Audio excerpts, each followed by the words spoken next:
we get the chance to do so. Oh, come on now, don't look at me like you don't know what I'm talking about. You know how we get when we can do something that the people around us at that time cannot do.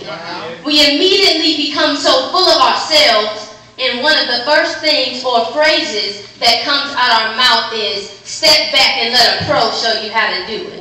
Or let a pro show you how it's done. The thing about that is sometimes we actually don't know what we are doing. And we even fail to realize that there are certain things that we cannot take care of or fix for ourselves, but we need help. Somebody say help. Help. This help isn't just any old assistance, but it's help that we need from God. So to break this down so your spirit man can capture it, let's take a closer look at the text. Okay. At the time of the text, King Nebuchadnezzar had just had his dream interpreted to him by Daniel. I want to give you a little background information on Daniel. Daniel is the son of David and Abigail of Hebron.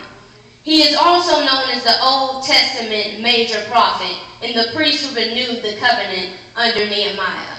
Now, for those of you who do not know, Daniel received this interpretation gift from God after he refused to defile or pollute himself with meat and wine from the king's table. After receiving this gift from God, Daniel was called upon to interpret Nebuchadnezzar's dream. But you see, the king didn't quite understand the interpretation clearly. So out of ignorance or a lack of knowledge, he builds an idol for the people of that nation to worship.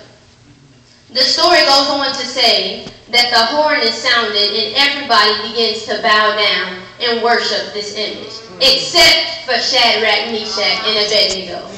Now let's stop right there for a second. I wonder if there's anybody in here under the sound of my voice who would stand for Christ even after some of your co-workers have bowed.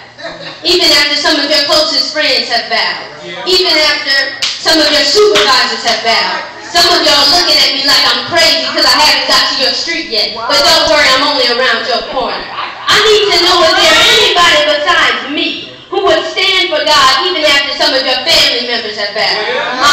After some of your church folk have bowed. After your girlfriend or your boyfriend has bowed. After your wife or your husband has bowed. Who is willing to stand?